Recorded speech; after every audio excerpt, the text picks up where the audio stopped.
good, y'all? What's good, y'all? So, yeah, What's man, going on, brother? Crosswalk, episode 9. Man, it's crazy. We done this many of them. It like flew Yeah, by. I know, right? If Yeah, if it still feels like we just got getting started, really. I know, but it looks a lot better than it did the first time. I think Absolutely. it's getting better. But yeah, man. Anybody that's on here for the first time, I'm Jax. That's Cross. Making the walk MMA, Crosswalk MMA. And together we made the crosswalk. So we talk about a variety of things, but we got some interesting stuff to dig in today. So we're gonna dig into some NBA stuff, but of course we're gonna talk about UFC stuff 100%. But looking at the chat, we got Dr. Evil up in here, we got Westy in here, we got Toron, Leroy, of course. What's up to all y'all? Appreciate y'all jumping in early. But yeah, man, how are you doing on this victory lap that we got going on after we picked that dude that's behind you right now? Man, I'm feeling pretty good. Like I was catching a lot of heat in the group chat from the guys, especially on the Yeah. prediction show, especially the Ramlin Dad and McDan. Them guys was doing all that talking. But I ended up getting the last laugh, and I kind of needed it after he's having just holding some over my head the last couple weeks. So it's been good to be on the right side. Bruh, Ola is on a nice little streak, like the past, I don't know, 3-4 weeks. Like he just been ridiculous with his picks. But according to Jourdain, this precedes the fall off, so the fall off is gonna come. But dude, when he is on top, oh my God, Mm-hmm. it is rough. Mm-hmm. It's rough. Yep. Even when he was like, down towards the bottom of the table, where I'm living right now, or where I was, he was 1 point ahead of me, and he Uh-huh. reminded me every day that Yep. he was 1 point ahead. Yep. Yep. That's him. Yeah, He ain't gonna let you forget it at at all. all, at all. Mhm. But shout out to the Fight Week show and Jourdain and Yao, Osterberries, um, everybody that is part of that crew. But yeah, man, that event, UFC 317, like as a whole, what do you think about the event as a whole? Man, I thoroughly enjoyed the event, man. Like from Joshua Van, Brandon Royval, probably gonna end up being the fight of the year. That fight was crazy, by the way. Then we get back-to-back finishes in the co-main and the main event.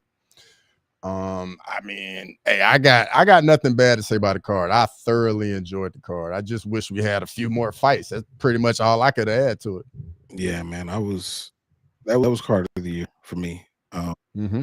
I know a lot of times I don't remember some of the like I'll remember the individual fights, but I won't remember the entirety of the card. But Mm-hmm. but this one was pretty memorable.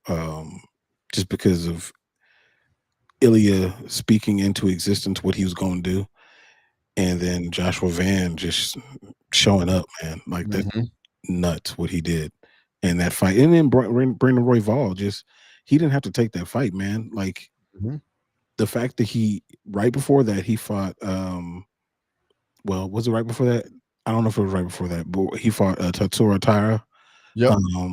which that was another, letting somebody get the opportunity to come up. He beat him, and then he fights somebody who's 11 spots below him and gives him an opportunity and puts on a ridiculous show. Um, and he only went down 2 spots, which was Mm-hmm. great for him. That's how it's supposed to be. That's how it's Yeah, supposed to be. When you give somebody an opportunity and y'all have a phenomenal fight and it could go either way, I don't think the guy that risked it all should be penalized very much at all. yeah, definitely don't think so. Yeah. Toron said 317 was way better than 316. 100%, Yes. Yes. 100%. Then easily. Which kind of leads into this first clip, and we'll continue to talk about 317. But let's dig into this question real quick. See what y'all think about this. Ilia Topuria just made history at UFC 317, flatlining Charles Oliveira to become the new lightweight champion. After the fight, he called out Paddy Pimblett, while Arman Tsarukyan stood at cage side, clearly flabbergasted. Arman, who weighed in as the backup fighter, didn't get the call for the in-octagon face-off and could still be in the UFC doghouse. So the question remains, who should get the next title opportunity? Let's dive into the potential matchups and hear what you guys think.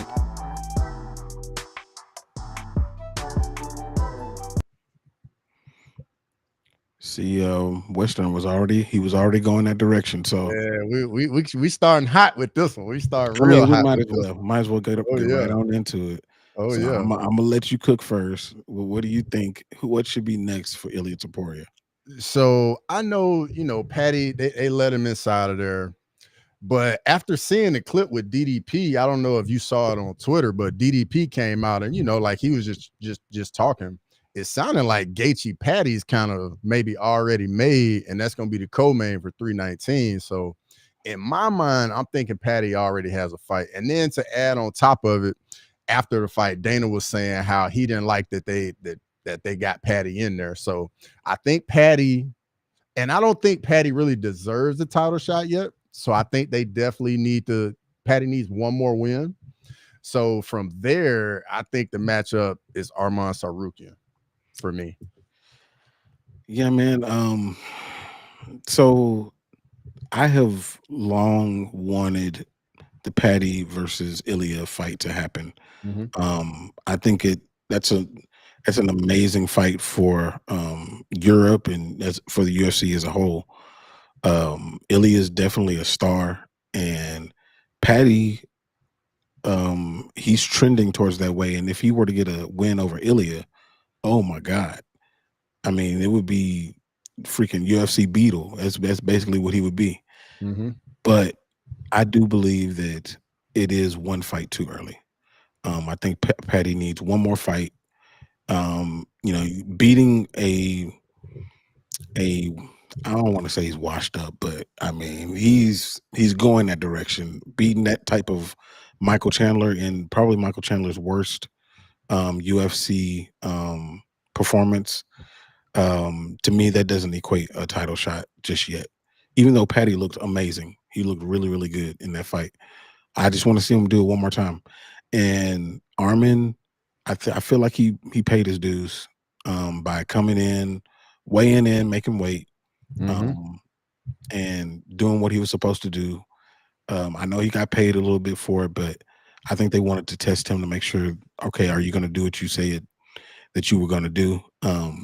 Put him up against Ilia, and it's a different kind of test too.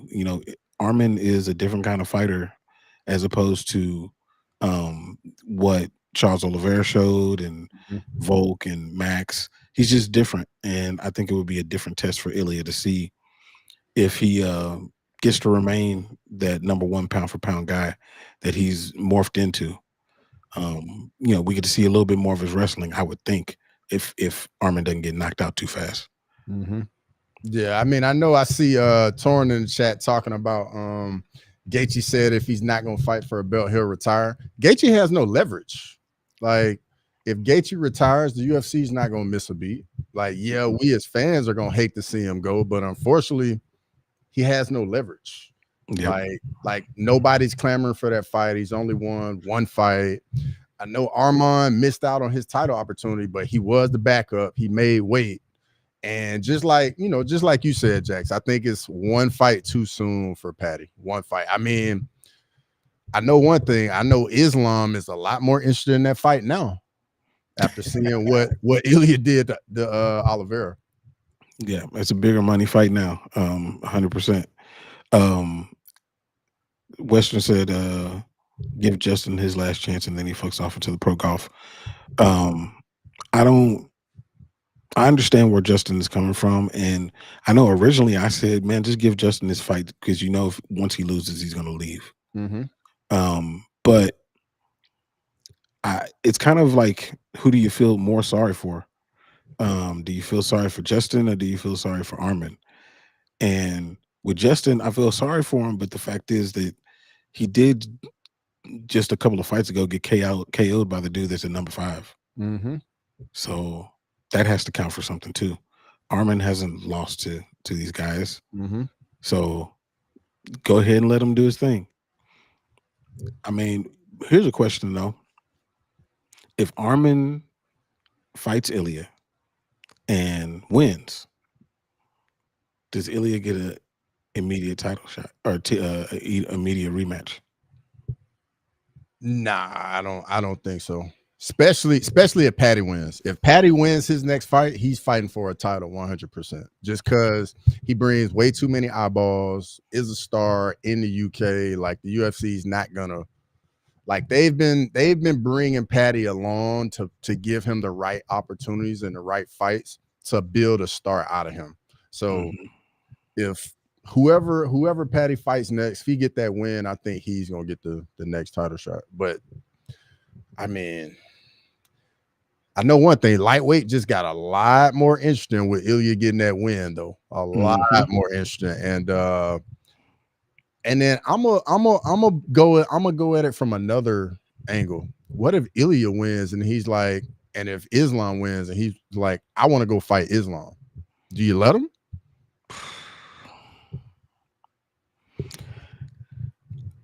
So the purist in me says no, you don't let him. Like he already jumped a division. Now, mind you, he did win. He did beat the top guy. Well, the guy that they put in front of him. Armin was ranked above him, but he beat the guy for lightweight. So he won that fair and square, I suppose. But at welterweight, like, I don't know, that would definitely be some Dana White privilege for him to jump up there one more weight class and jump the line again, and allow him to fight for a belt. Even though I know that's a massive fight, I don't think that that's going to be the right thing to do. What did he say? Are y'all going to moderate each other?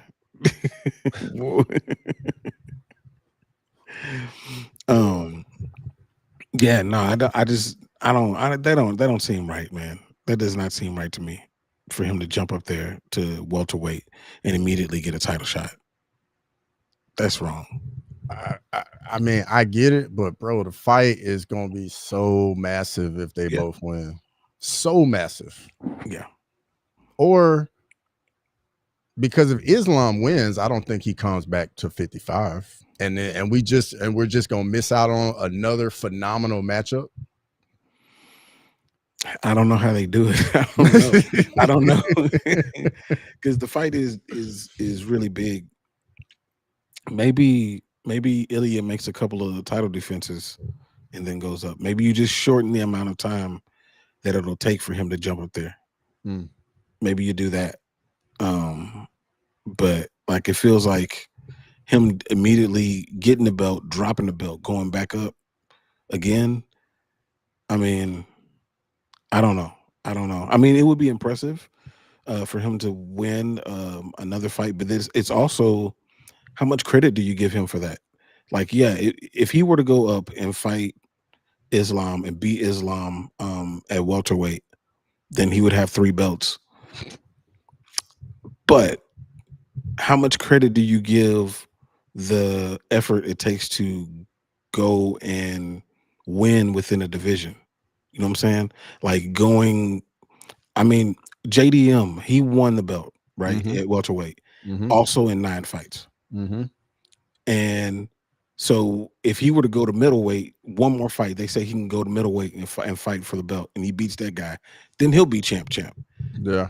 Do you look at it the same way? I mean, it is a little privilege that comes there. It's not as much work to get to that champ that he would have.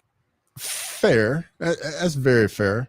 But I think, we got to put a little context into it. Like the guys that Ilia just beat and how he beat them, like that definitely matters. And Ilia bringing eyeballs to the sport and, like trying to bring in a new market for the UFC, like that. It's a guys get privileged when you perform on the biggest stage and you have exciting fights. the UFC's, it's a business. Like if you're making them money, they're going to let you do more because you're going to bring the eyeballs. That's just the reality of it. It's a business at the end of the day. You know what I mean? True. I think I mean, it would be an interesting situation. It is an easier path, in a sense, and star players get star treatment. I do understand that, but then when you start to compare him to, other greats, I always bring this up. Anderson Silva could have been a 2 division champ too, but they wouldn't let him. You got so many other fighters who could have done that, but the era at that time didn't allow it. And Conor McGregor, for whatever he is, the reality show that he's turned into did open the door to be able to do this sort of thing. And Ilia is walking directly through that door and taking Conor's career and doing it even better. Yep. Have you seen the picture where they have like Conor side by side where he's doing the hammer fist on Aldo versus Ilia doing the hammer fist to Oliveira? Like, it's crazy how spot on those photos look. Yeah, it's true. Yeah, that's true. So like if Ilia were to fight JDM instead, if JDM wins that, do you think that that's an easier fight or a harder fight than fighting Islam? Man, you and these tough questions, man. Jeez. So I'll say this. I think that's a more entertaining fight because JDM is going to be there in boxing range with Ilia. We're going to see 2 guys in boxing range just letting their hands go, slipping shots.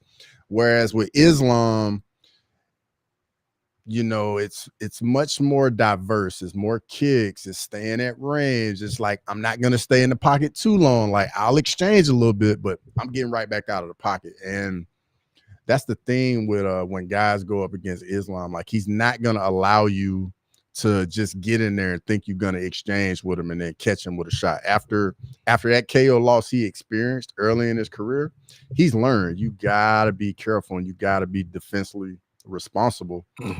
And I think a Ilia Islam fight would look more so like how the Islam Vote 1 fight looked.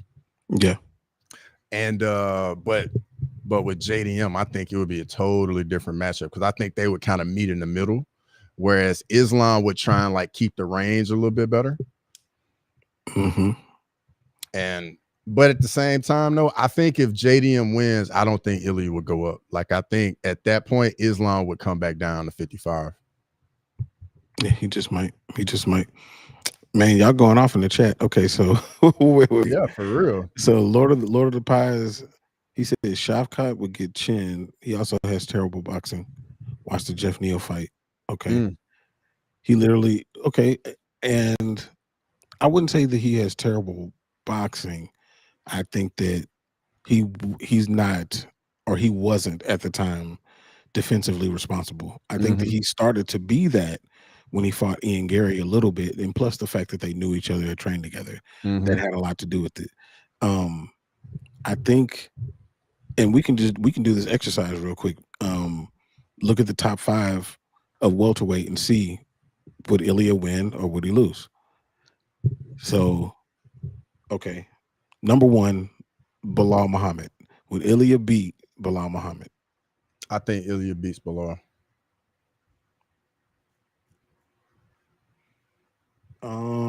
If Bilal fights the way that he fought JDM, yes, Ilia 100% beats Bilal.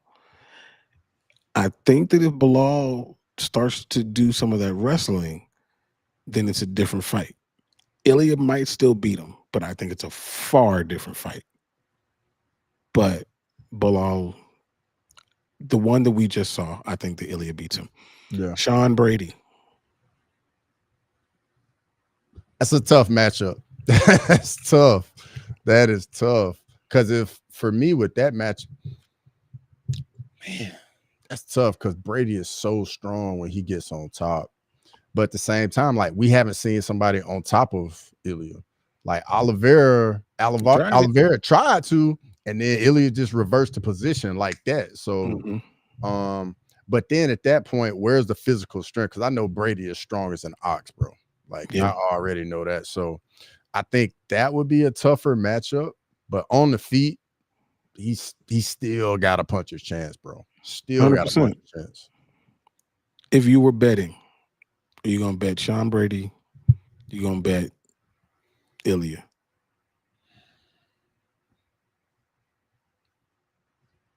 That's a tough one, bro. If you feet to the fire, I would probably go Sean Brady. Yep, me too. Yep. Shavkat.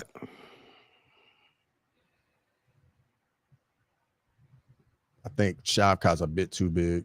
Yeah, I think Shavkat wins that. Yeah. Leon Edwards. It's another tough matchup because, bro, striking, Leon gonna be right there. You know what I mean? Like no real grappling. Well, I'm not gonna say no real grappling threat, but if you ain't just like shooting takedowns on Leon and you just want to play around on the feet, like you might never get to him. Yeah, for real. Leon is 6'2". Yeah, I think Leon would get it done too. All right. I ain't gonna ask about Kamaru, but I will ask about Ian Gary.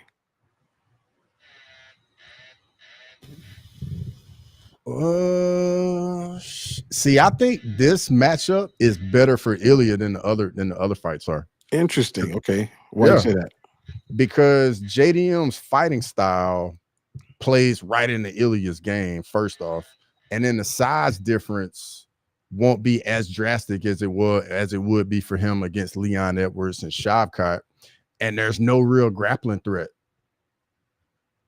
You talking about JDM? Yeah. So what about Ian Gary though? Oh, my bad. I'm tripping. I'm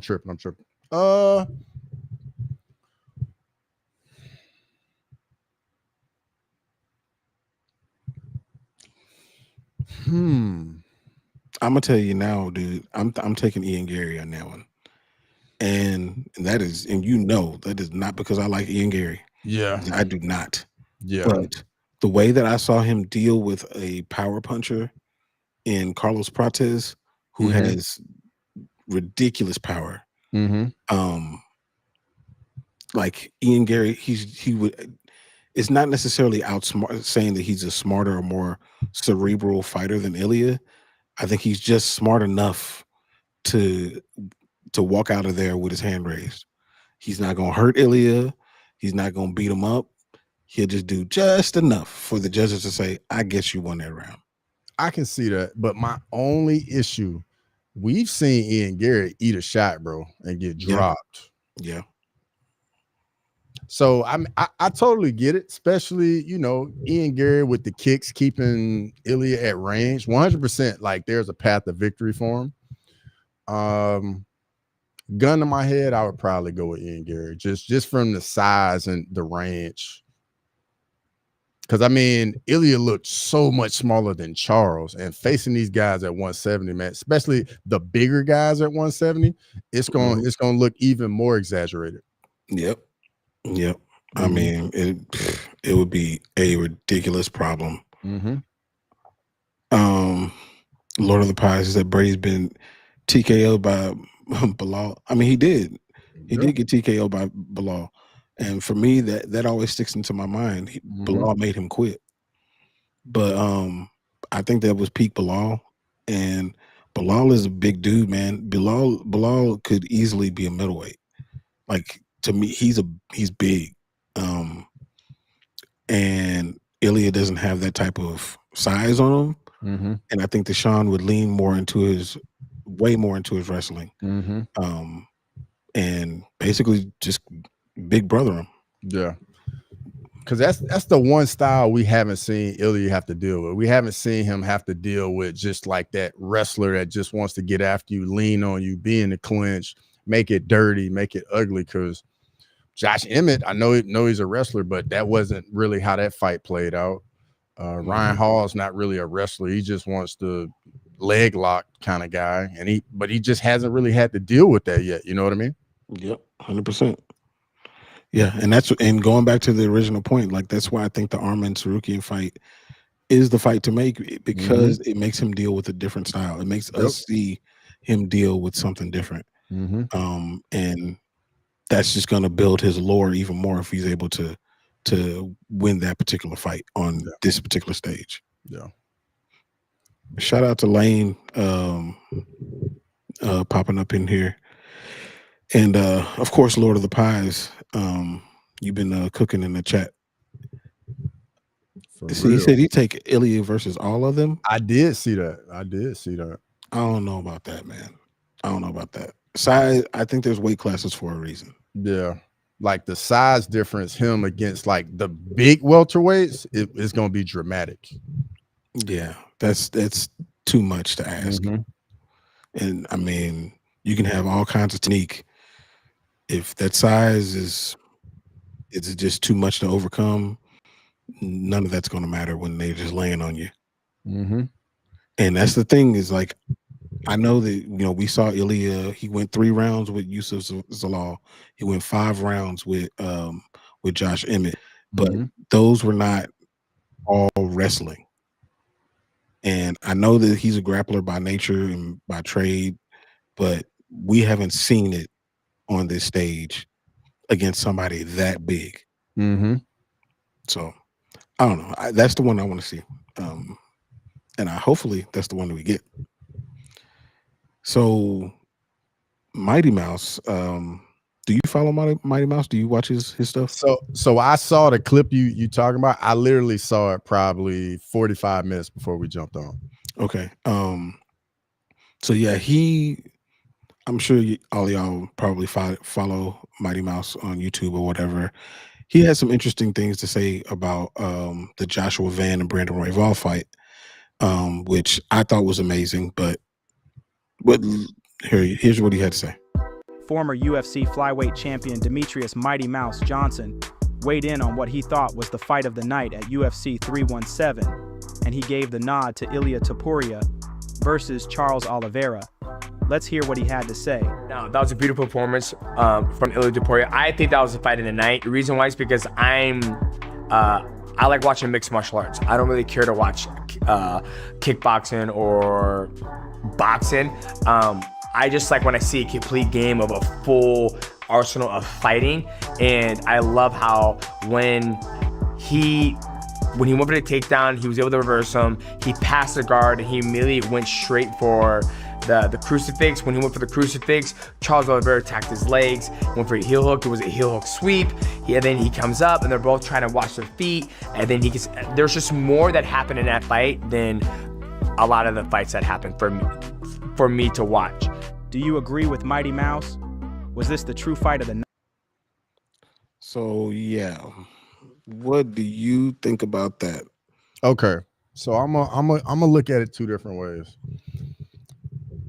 Like when you're an actual fighter at the highest level, you watch fights totally differently than how we watch them. Like we don't get in there, we don't train for, we don't fight for money. Like it's kind of like, you know, like if you do something at a high level and then you watch it, you grade it totally differently. It's kind of like, you know, when you see Tony Romo, Tom Brady watching football, like they're going to see things that the average person isn't going to see. So they appreciate things that we probably wouldn't even notice. And that's kind of how I'm looking at it and where he's coming from. But from the fan entertainment side, obviously everybody loved Van versus Royval. Yeah. And I understand that logic and I understand where he's coming from. But to me, the fight of the night is almost like where the fighters exhibited the most heart. And while I do see the technical proficiency in the Ilia Topuria and Charles Oliveira fight, and me and Lala, we were arguing about this the day afterwards. Like to me, it was one-sided. Yeah. Like she said, she was like, you know, it wasn't one-sided. Like Charles had some moments. I was like, oh no, I didn't really see them moments. I mean, Bro, he did land a really nice elbow, and Ilia just ate it. I don't know if you saw that. When you go back and rewatch the fight, bro, Oliveira steps in with an elbow and it lands clean. yeah, I mean, but it was a lot of one-way traffic.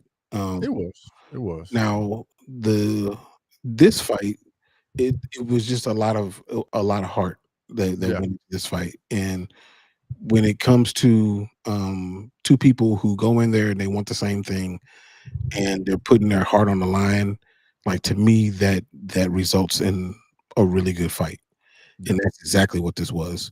Brandon Royval knew that he had to win to protect what he had and to try to go get what he didn't have, which is another title shot in the belt. And Joshua Van, I mean, he's playing with house money. Like, it was very similar to the Sugar Sean O'Malley and Peter Yan situation, where Sean was ranked, I think he was either 10 or 11. Mm-hmm. Peter Yan was ranked like number 2. And I remember specifically leading into that fight, everybody was saying, like, if he doesn't go in there and get destroyed, then it's a moral victory for him. It shows that he belongs. Mm-hmm. And he fought a really close fight. Whether you thought he won or he lost, it was a really close fight. And in this fight, it was a very similar situation. Except in this case, I think it was very clear that Joshua Van won. Yep. But at the same time, Royval did not give it to him. He did not make it easy. He even outlanded him. So this was clearly the fight of the night. I mean, I don't think that there is even a question. Now, if you want to give another performance bonus for technique of the night, sure, I guess you could do that.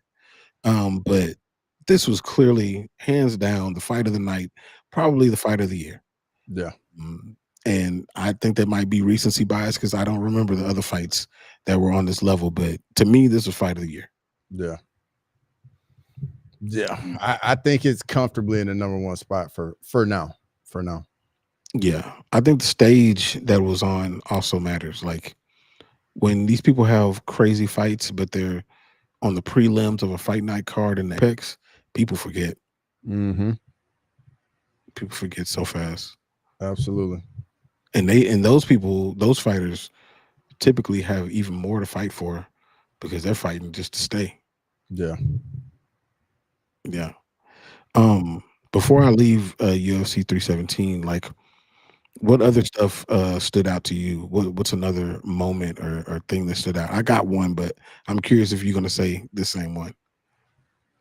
So I'm going to go with Peyton Talbot riding the ship, showing he's been in the gym. He's gotten better. He's worked on his game. And the fight with him and Lima was a really good fight. It's just, it happened to be right before Royval Van. And Peyton Talbot, man, I like to see it, when the young guys go in there and you can see that they've put the work in. They're getting better. They're improving. Like, that's what you want to see. Yeah. Yeah. I was very impressed and pleasantly surprised by the progress that he had in the grappling. I didn't think leading up into it that he could make enough improvements to beat Lima, but I was definitely wrong, and I'm glad that I was. But I will say that Frank Ocean was wrong for what he posted. I saw that too. I saw that too. Because you know what I'm saying, like, Peyton trying to be serious, and this dude posted stuff like that. Mm-hmm.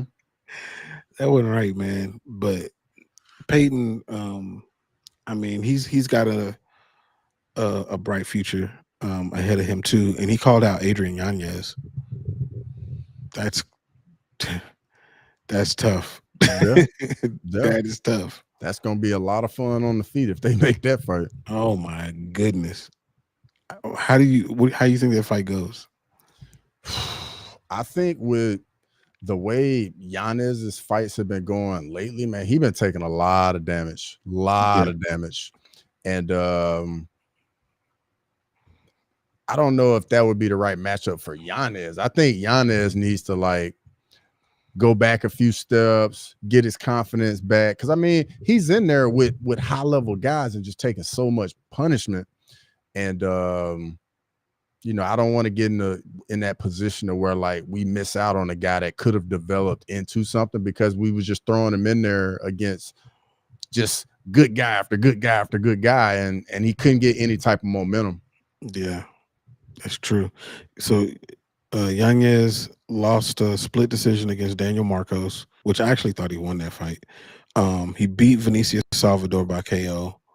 Lost before that to Jonathan Martinez and Rob Font, both by TKOs. Yeah, both those were bad. Yeah, it was bad.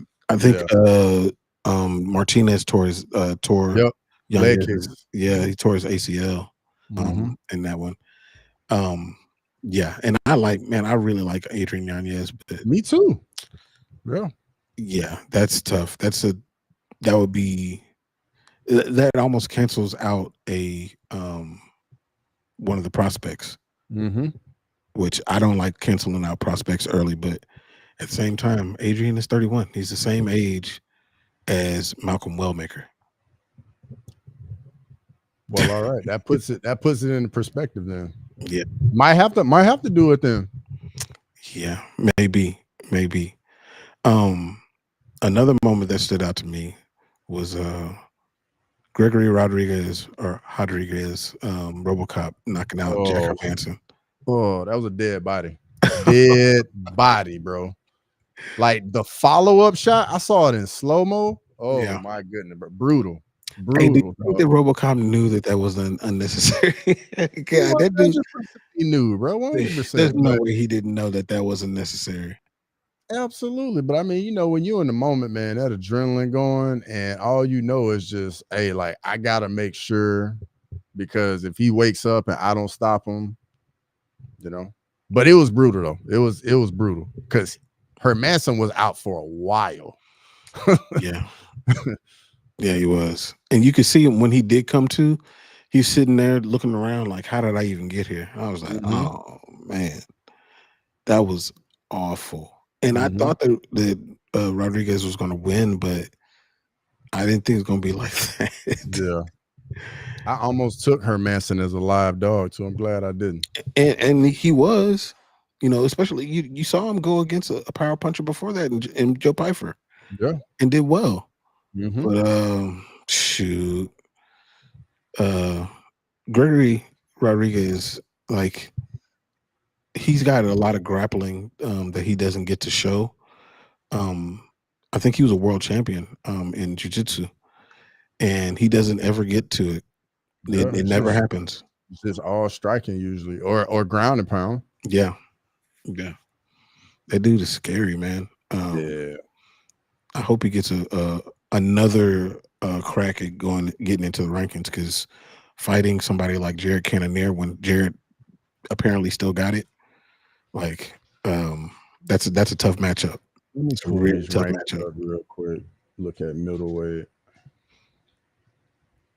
Hermanson wasn't ranked anymore? Nope, he wasn't. You know what? I think he probably can slide up once the Costa Kopylov fights happens, because they're both 13 and 14. So the loser's probably gonna drop out. Yeah, I think he definitely deserves to be ranked. 100%.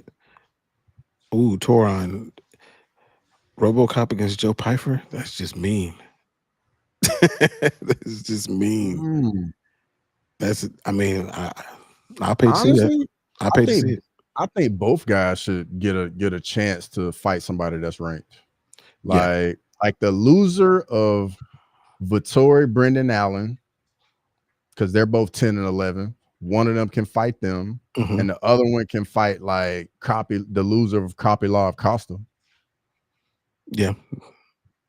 I like that. Yeah, I like that. I think RoboCop would beat Abus Magomedov, who just got ranked or just went down. But yeah, I definitely think that both of them should be fighting someone that is ranked. They definitely deserve that. Absolutely. I'm trying to think what else happened on 317. Let's see. Tracy Cortez beat Viviane Araújo. I wasn't super impressed by that. I don't think. Pantoja Van can talk about that. That's a good one. Well, Pantoja did what he was supposed to do. Why do you think Kai France lost that fight? Bruh, just the grappling, man. You just could tell, like, you knew if Pantoja got him down or got hold to him, got on his back, man, you already knew, how that fight was gonna go. And I think Kai France, having been in there with him before, knew that as well, and it made him a little hesitant on the feet. And then on top of it, to give Pantoja credit, he went right after him. Like, he didn't play around. He went right after Kai and was like, gave him no respect at all, and was like, no, I'm not playing around with you. I'm not gonna let you get any confidence, any momentum, and I'm gonna get you out of here. Yeah. Kai France, he was super emotional leading up to the fight. And I think I think he felt the weight of all of those emotions, and he wasn't able to fight as loose as he did in previous fights. Like, he was very timid. He wasn't throwing. I don't know. It felt like he kind of froze in the moment. That's what it feels like. CCB, I see you. Yeah, Western. I expected better from Kai France. Another one that I was surprised with was Terrence McKinney and Slava Claus.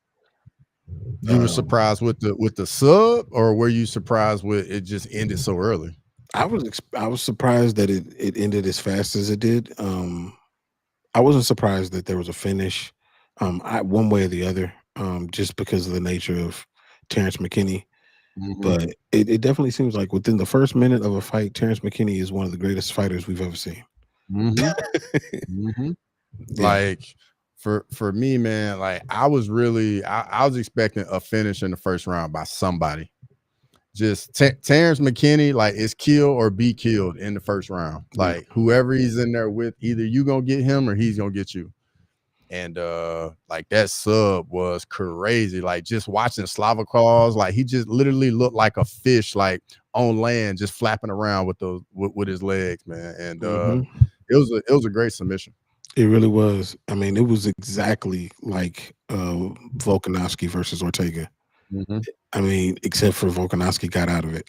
It was the exact same situation and the exact same last-ditch effort, emergency in the glass type of defense that Volkanovski used that actually won or actually got him out of it. But, yeah, that one was wild.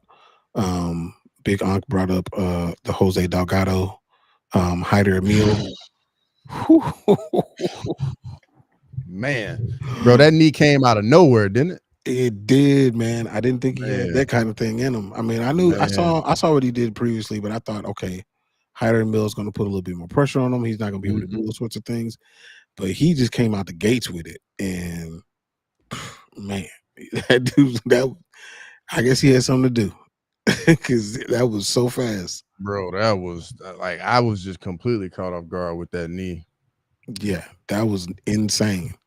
What'd you think of Dariush Moicano? Like, going in, did you go with Moicano going in? No, I went with Dariush. Okay, yeah, he was my dog of the week. Like, I had that in my back pocket all week. I'm like, I think it's gonna be one-way traffic for Dariush. I literally thought that all week.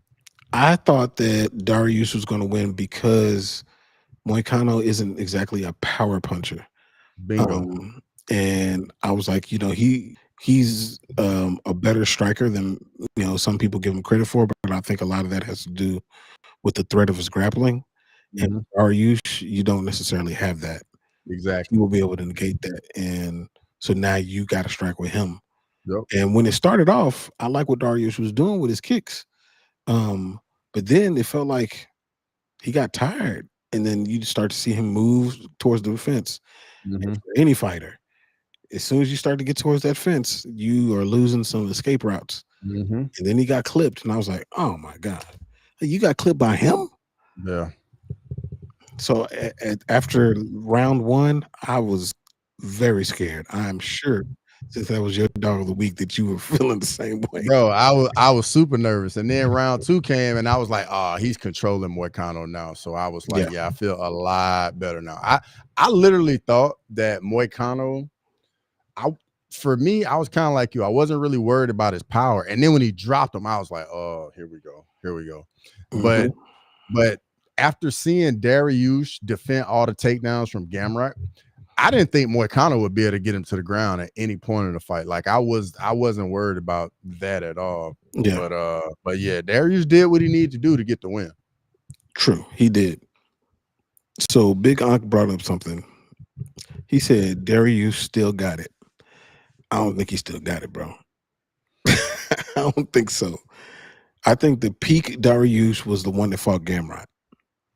Yeah, that was the best one. That was the best version of him right there. If I were him, I would have. It's easy for me to say because I ain't the one fighting, but I feel like he should have just ended it on a high right there. Because if we looking at the lightweight rankings, he ain't beat nobody above him. Yeah, nobody. Yeah, Arman took a piece of Dariush that will never be back inside the octagon again, bro. And I was there, dog. Like that was a brutal first round KO when Arman knocked him out. Yeah. It would be bad. I don't think that if Gamrot fights Dariush again, I don't think that Dariush wins. I think Dan Hooker destroys him. Yep. Dustin Poirier's leaving, so it don't matter. I think Max beats him. Charles just beat him. Arman just beat him. Mm-hmm. Of course, Islam ain't even really there. Like, dude, it's a wrap. Yep. I think he should end on a high note and just dip on out of here. But he said that he's reinvigorated now, so we're gonna have to see him take another beating. I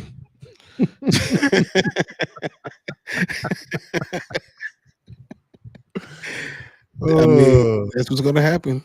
Yeah, you're not wrong. I don't see any way around it. I really don't. It sucks. Benny versus Close was wild. Yes, it was. It was. Yeah. Yeah. It was also like 8 years ago. Mm-hmm. And just like Kobe Covington's burner said, like his chin is just it's not there anymore. And Moicano was just the perfect matchup for him. Yep. Oh, Fazeev would KO Beneil. Yes, he would. Badly. Yes, he would. It would be bad. Yes. Man. Whenever he gets booked, it's going to be kind of similar how I felt when Charles got booked with Ilia. I was like, man, this is going to be sad. This is going to be sad. We're going to watch somebody that we really like walk in there to an execution. And it almost doesn't matter who he faces off against. I just don't think that he's on that level no more. Yeah. Let's see. Man, I don't even know who Beneil would fight, honestly, because everybody in front of him, I don't think he wants anybody in front of him. Nope. And to think after, was it in a couple of weeks after Dustin fights, then everybody's going to shift up. Yep. So yeah, I don't like any of those matchups around him for him. No, none of them. Mm-hmm. The only fight that I like is him fighting Moicano again. That's it.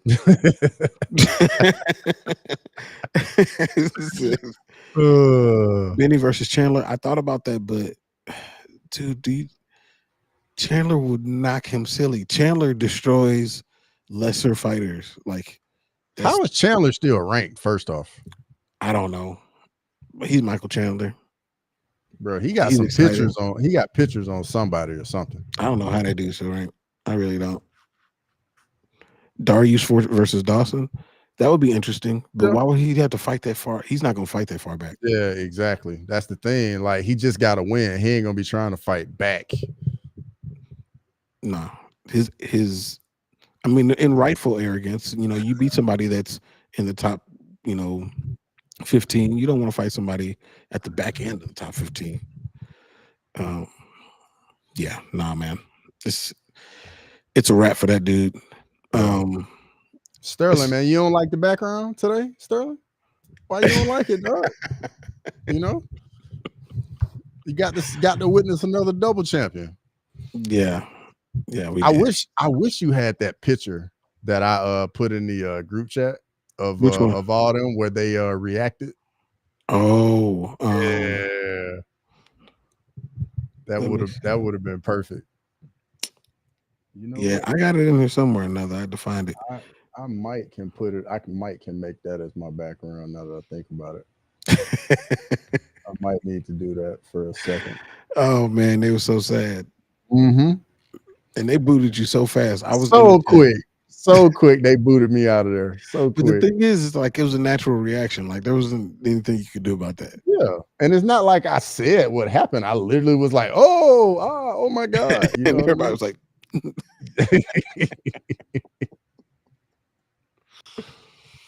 Let's see here. "Oh my goodness." Let's see here. We can hop into this last clip real quick. Just about the NBA. Let's see. While you post that pic, while you add that picture in. Let's see. The NBA offseason has been packed with drama.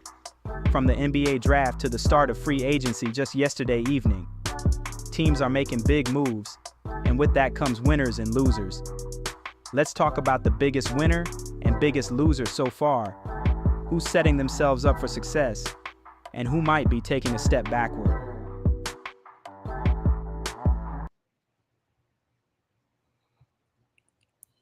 All right, so I don't know how much you've seen as far as the NBA.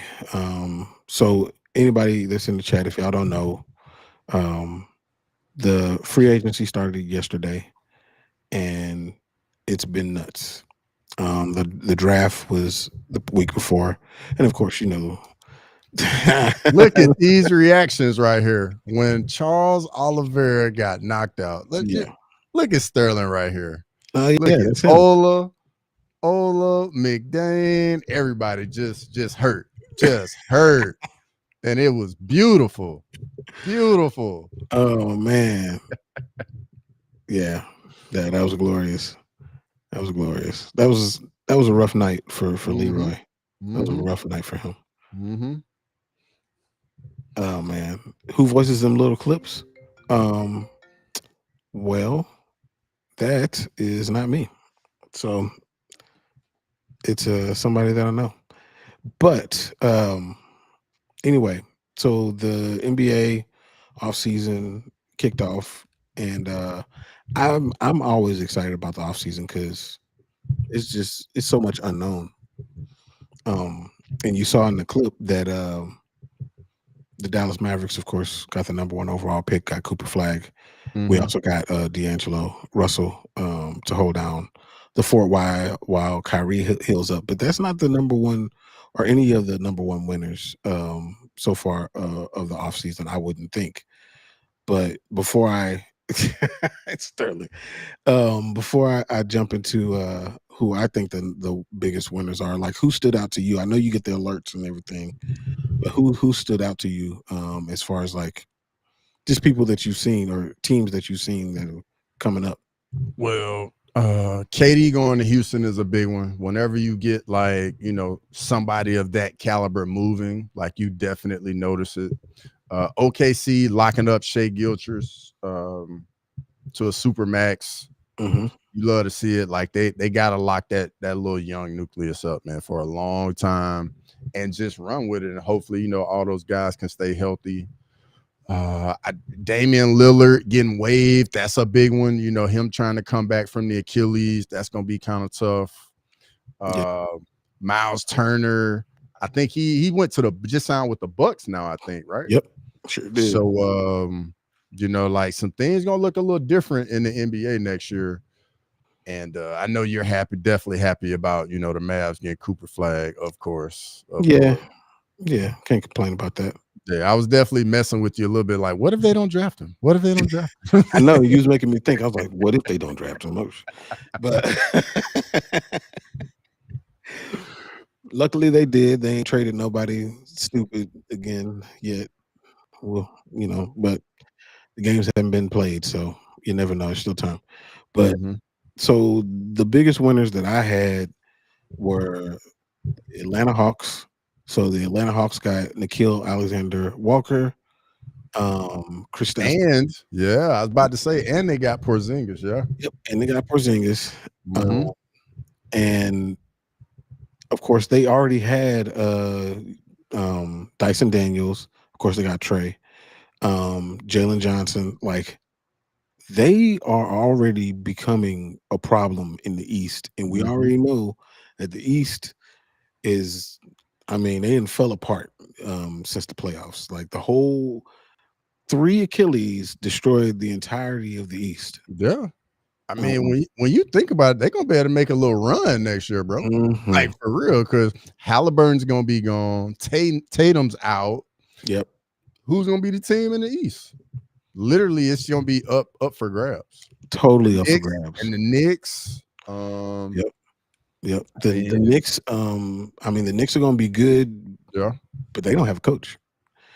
So I know Mike Brown is interviewing with them now. So it could be him, but the Knicks did get better. They got Gershon Yabusele and they got Jordan Clarkson. So they're gonna be even better, even deeper.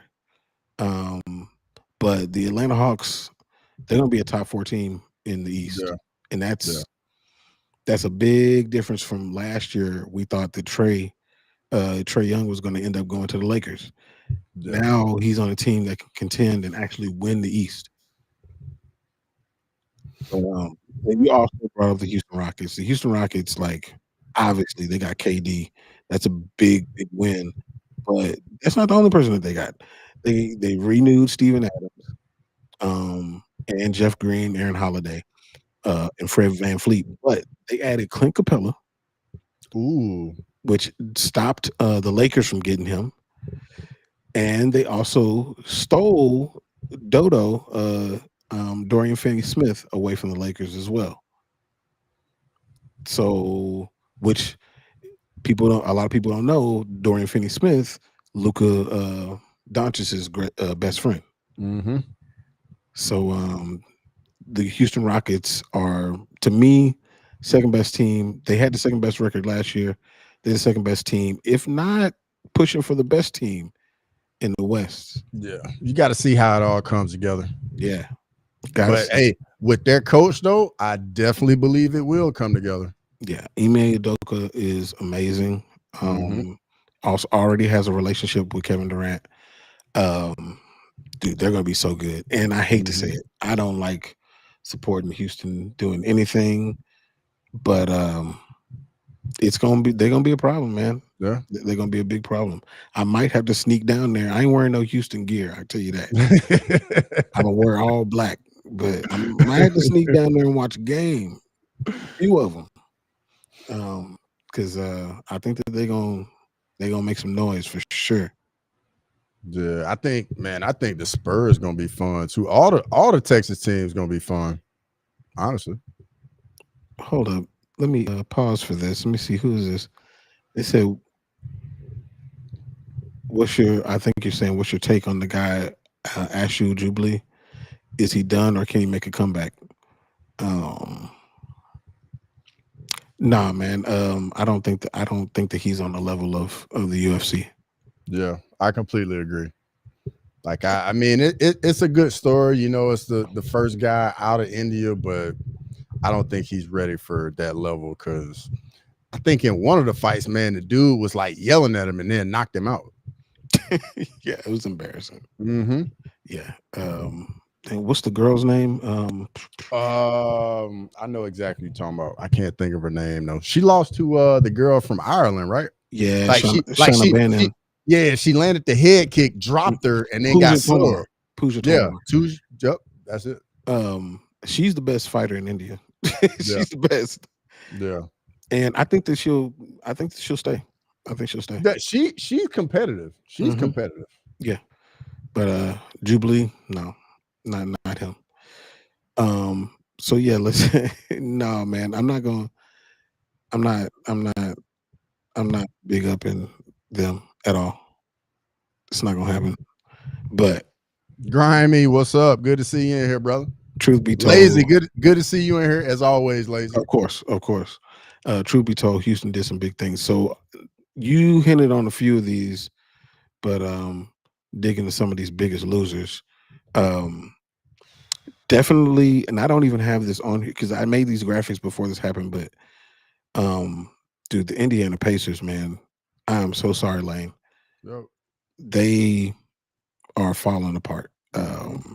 They lost Miles Turner, their longest tenured player, to the Bucks. So you lose a player, and he goes to one of your rivals. Mm-hmm. And of course, Halliburton's going to be gone the majority of the year. Like, I think they're a playing team now.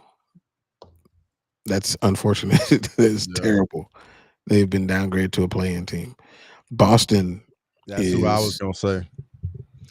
Yeah, Boston fell apart. But I mean, they didn't fall apart. I mean, bro, they lost Tatum gonna be out for the year. Porzingis is gone, and they lost Holiday as well. Yeah. I mean, I think for them, it was a strategic fall apart, but they fell apart though. But it saves them a lot of money though. Yeah. If they didn't trade Drew Holiday and Kristaps Porzingis, they would have had to pay $300 million more. So and that makes total sense with the team just being sold recently. So yeah, that makes total sense. Yep, 100%. And of course the Bucks, even though they got Miles Turner, I don't think that was necessarily a needle mover. They really just replaced Brook Lopez, who went to the Clippers. So I don't think they got really too much better. But the teams that I said in my little graphic here were the LA Lakers, and I love to say that the Lakers got worse, but simply because of the situation that happened last year. I don't really want to see them do well right now. Have they even signed anybody? Because I don't think they've even signed anybody. They signed one person, and I can't remember his name right now, but it wasn't anything of significance. Exactly. They still don't have a center, and they still haven't signed Luka to his extension. And LeBron opted in, but then his agent, Rich Paul, sent some weird cryptic message about him enjoying his 8 years with the organization, and he's gonna do what's best for him, type of thing. I'm like, dude, what are y'all doing over there? What are y'all doing? Y'all about to lose everybody. Yeah. But the Boston Celtics, I did put them as the biggest loser, even though they saved a lot of money. They're going to be trash next year. Relatively trash. Yeah. They still got Jaylen Brown. They still got Derek White. But after that, yeah. What's going on, Murphy MMA? Grimy in here talking about his Pistons as always, saying they're trading for Monk. Okay, and they lost Hardaway, Schroeder, and Beasley. Yeah. Hardaway went to the Nuggets. Schroeder went to Sacramento, the Kings. Beasley, they didn't lose Beasley.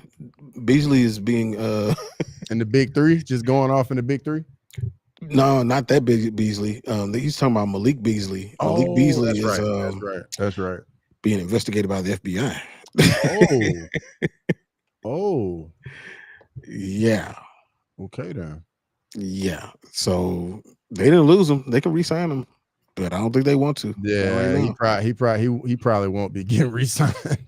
No. Not right now. You ain't. You don't want to touch that dude. Yeah, I'm sorry, Lane. And then Torrance says, did you guys see Patty kicking Dubronx while he's down, talking about it was an embarrassing performance by Dubronx? Did you see that? I did.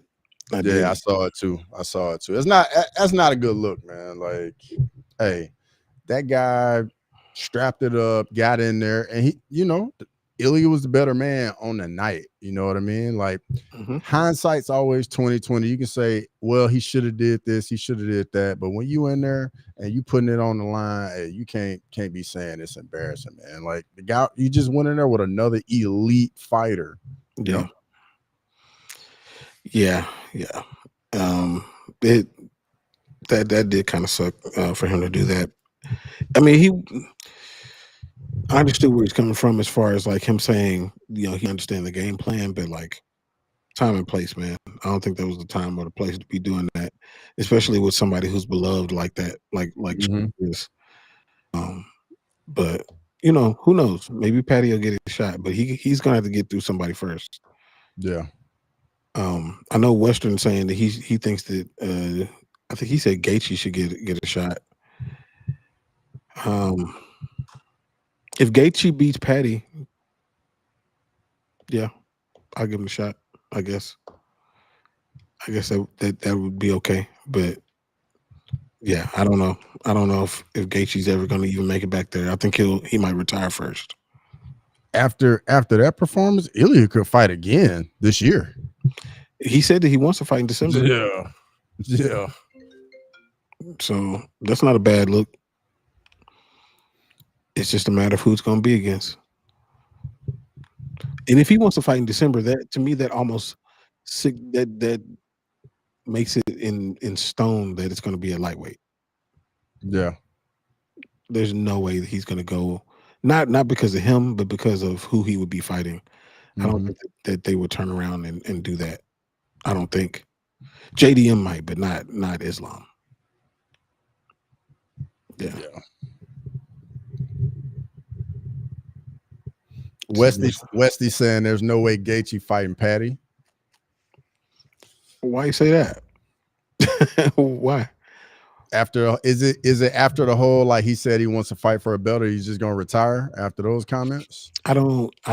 I understand him throwing that out there, but like you said, he has no leverage, and I think he knows he has no leverage. That was just no leverage. He's trying. I don't blame him for trying. But I mean, if he's promised, like to me, what I've seen from Gaethje, he will operate on promises. If you promise him, hey, if you beat this dude, you'll get a title shot, he'll fight. He'll do the fight. If you don't make a promise to him, that's when he'll be like, I don't know. Yeah. All you got to do is he'll do it. 100%. But yeah, this has been an interesting episode, man. But next week we don't even have fights. So what do you do? What do you do on the weekends that we don't have fights? So this coming weekend, man, I'm gonna be having some family time. Gonna be chopping it up with them, seeing some relatives I don't see too often. But hopefully maybe there's some fights going on somewhere else around the world I can watch or something like that. And just go from there. What about you? Probably go somewhere. Probably go to the movies. Leave the house mainly. That's the main thing is leave. But you know what? That actually brings up something I was going to ask you. As far as like other organizations, I know you go to some of the like Fury FC fights, but like what organizations outside of the UFC do you like to watch? So LFA, Cage Warriors, Fury FC are probably like the top three I watch. I love One Championship. Friday fights are phenomenal. I love Friday fights, One Championship. PFL, I think there's some PFL coming on kind of soon.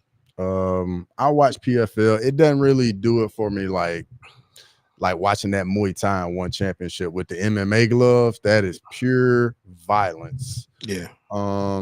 Occasionally, like, I'll be on YouTube and watch like some Brave, Glory. I'll catch here and there every once in a while.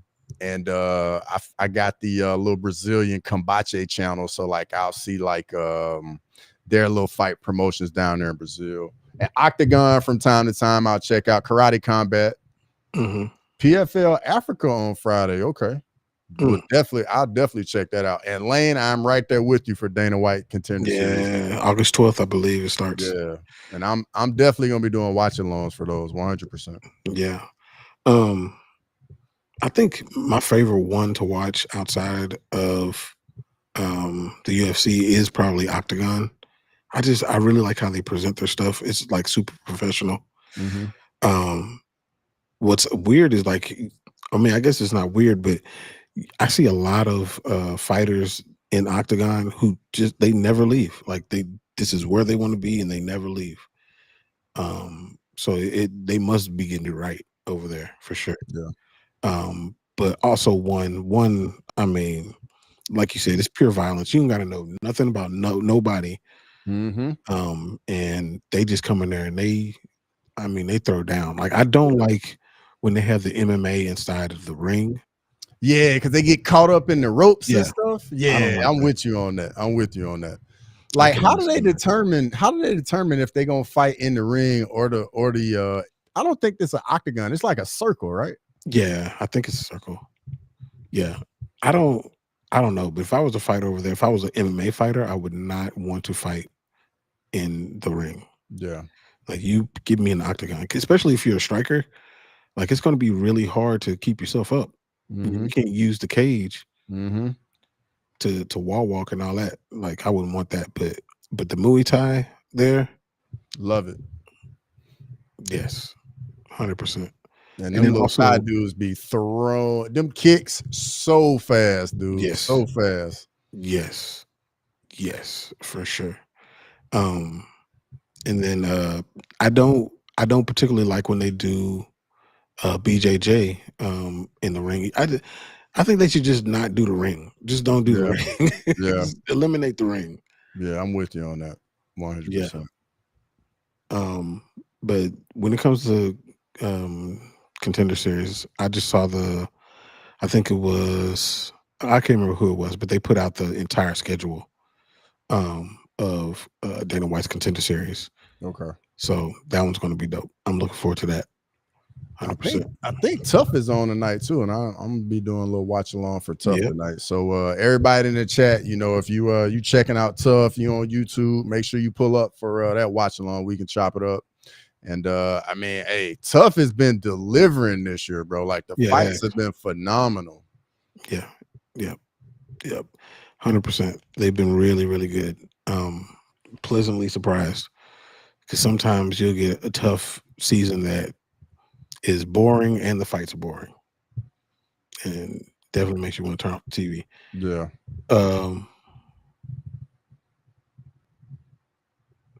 I don't know who's that guy. Is he fighting today? Nah, it's heavyweight. Nah, yeah. If he's a heavyweight, he's not on Tough. He's on the Contender Series. Okay. Yeah, low-key Contender Series is my second favorite thing with the UFC. Like it's pay-per-views, Dana White Contender Series, then fight nights for me.